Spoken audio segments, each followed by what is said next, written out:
नमस्कार. आज आपण बोलणार आहोत भारताच्या पशुसंवर्धन क्षेत्राबद्दल, जे एका खूप मोठ्या बदलाच्या उंबरठ्यावर उभा आहे. आणि या बदलामागे एक जबरदस्त संधी दडलेली आहे. चला तर आज आपण नेमकी हीच संधी काय आहे हे अगदी सोप्या भाषेत समजून घेऊया.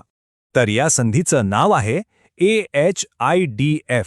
आता हे फक्त एक सरकारी योजनेचं नाव नाहीये बरं का. यात आपल्या पशुपालनाचं आणि त्याच्याशी जोडलेल्या सगळ्या उद्योगांचं भविष्य बदलण्याची ताकद आहे. कसं? चला तेच तर बघायचंय आपल्याला. AHIDF म्हणजे ॲनिमल हस्बंड्री इन्फ्रास्ट्रक्चर डेव्हलपमेंट फंड. मराठीत सांगायचं तर पशुसंवर्धन पायाभूत सुविधा विकास निधी. आता बघा, नावावरूनच कळतंय की हे फक्त पैसे देण्यापुरतं मर्यादित नाहीये. खरं तर हा आत्मनिर्भर भारत अभियानाचा एक खूप महत्त्वाचा भाग आहे. म्हणजे या क्षेत्राला आतून अगदी मुळापासून मजबूत बनवण्याचा हा एक प्रयत्न आहे.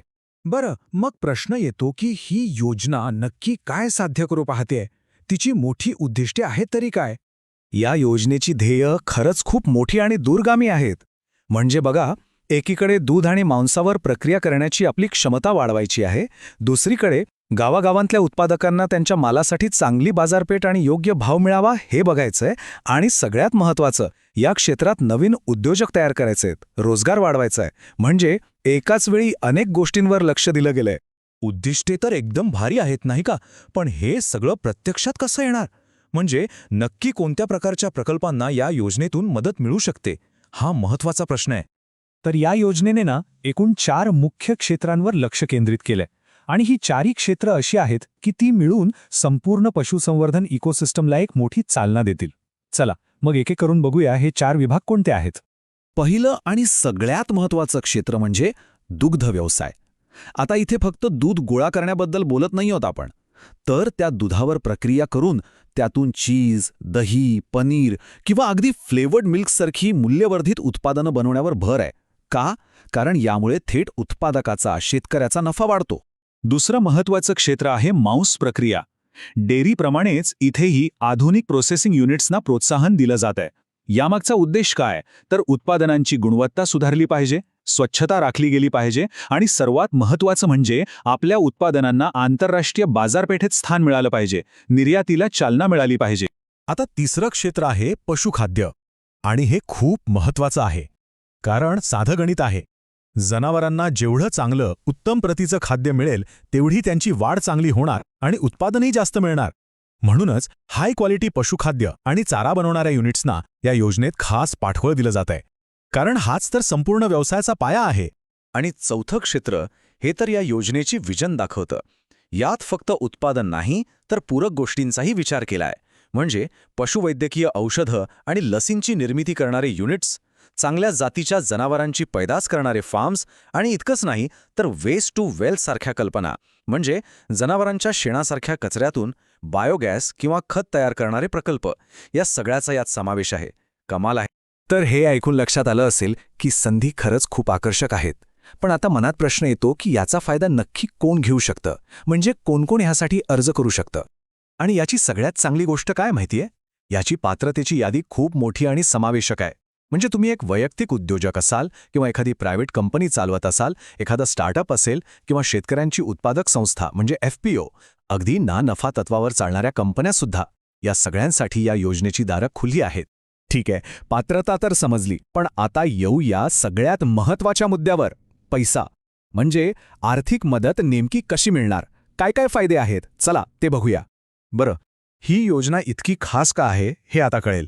कारण यात जे आर्थिक फायदे आहेत ते उद्योजकांवरचा भार खूप कमी करतात. यात काही जबरदस्त तरतुदी आहेत. चला एक एक करून पाहू. सगळ्यात पहिला आणि मोठा आकडा 90%.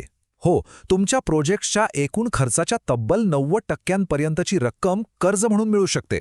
याचा सरळ अर्थ काय? तर स्वतःच्या खिशातून खूप कमी भांडवल लावावं लागेल.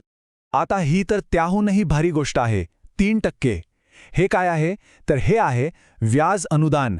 म्हणजे तुम्हाला जो काही व्याजदर लागेल त्यावर सरकार थेट 3%ची सूट देणार.